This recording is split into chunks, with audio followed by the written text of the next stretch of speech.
Ei bērni, tūlīt tiks atklāts noslēpums kāds jums. Pēc šīta panta man dzīvība no toša būs briesmās.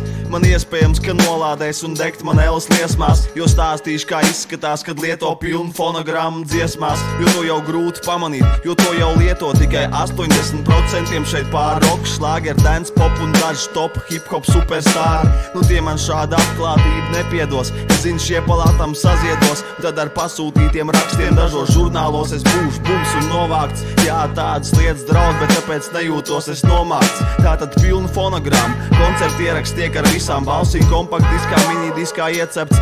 Dziesmu laikā mikrofons ir izslēgts, dziesmu beidzās, tas tiek ieslēgts. Ir jau tādi, kur atklāt to dara. Daži citi cenšas šādu lietu slēpt no klausītāja, piestāv vārds šeit bāra.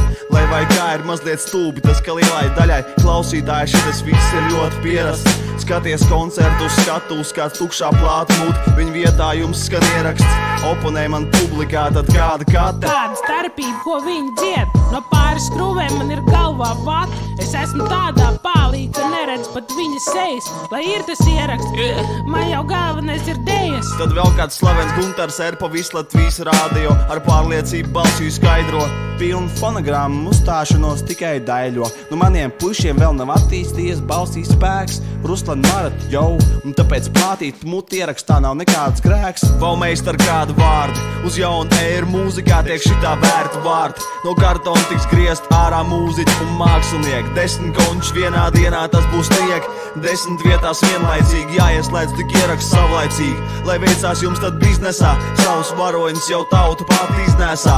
Jaun noslēgumā gribu pasveicināt tos no hip-hop, kam pilnu fonogrammu koncertos ir redzēt. Un teikšu ļoti piestāv, lai jums ieraksts nekad nelēkā, neiet tālāk sviestā. Kolēģi no Devijas un Rīga Rek un tālās Paragvājas. Jūs jau šitā apliecinat, jūs iekš hip-hopam ir mazliet vājs.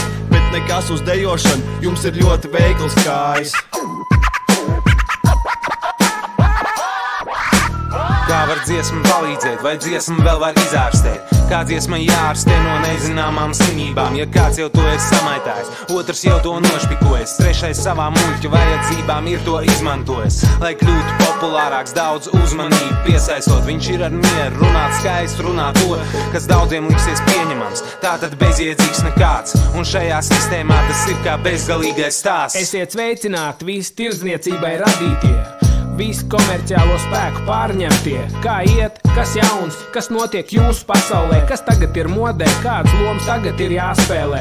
Ozols intervijā stāst, ka ilgi būšot grūti cilvēki interesi ar spīdīgiem krekļiem noturēt jūti, un tekstiem nemaz nevajagot būt spēcīgiem, lai tautu piesaistītu tiem, esot jābūt prikolīgiem. Jā, tā nu gan ir taisnība, ka daudz ir žagat līmenī, un savukārt tāpēc daži te jūtās kā zivs ūdenī. Klausies, Ozoli, man tāds jautājums priekš tevis, kas ir komerciāls, atbildi var paturēt pie sevis. Bet tu, Gunār Kalniņ, vai atceries, ko stāstīji, kad savus domas par mūzikas stiliem televīzijā klāstīji, ka latviešu hip-hop jau un tev tiešām nepatīk, bet pēc kādu laiku skatos un tevi vairs nevar atpazīt. Ar Ozolu uzblies kopā tā, ka maz neliekās kaut kā jocīgi, bet tā tas dzīvē dažreiz notiekās. Jums saskan, es neiebilstu, moči iet kopā, tikai kādam te vajadzētu sākt runāt to, ko domā.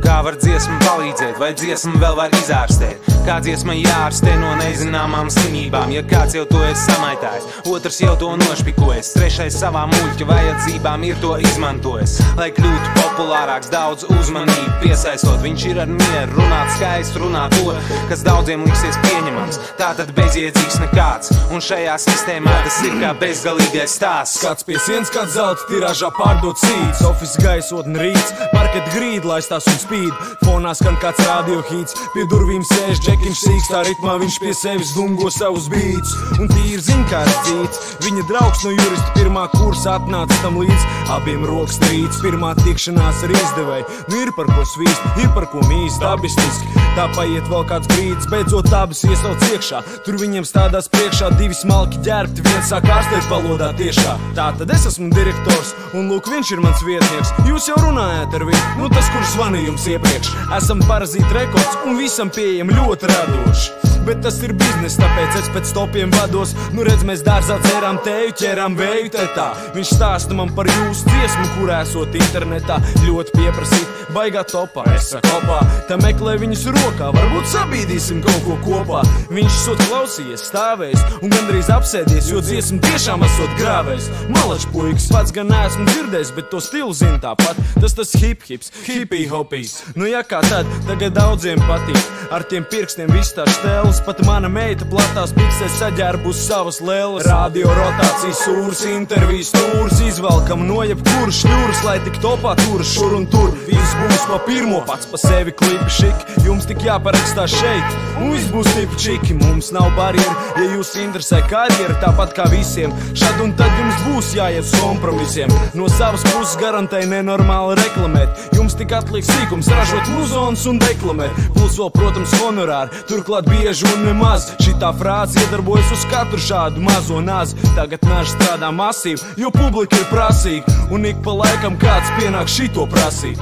Kā var dziesma palīdzēt, vai dziesma vēl var izārstēt? Kā dziesma jārastē no nezināmām slimībām? Ja kāds jau to esi samaitājis, otrs jau to nošpikojas, trešais savām muļķa vajadzībām ir to izmantojis. Lai kļūtu populārāks, daudz uzmanību piesaistot, viņš ir ar mieru runāt skaistu, runāt to, kas daudziem liksies pieņemams. Tātad bezjēdzīgs nekāds, un šajā sistēmā tas ir kā bezgalīgais stāsts.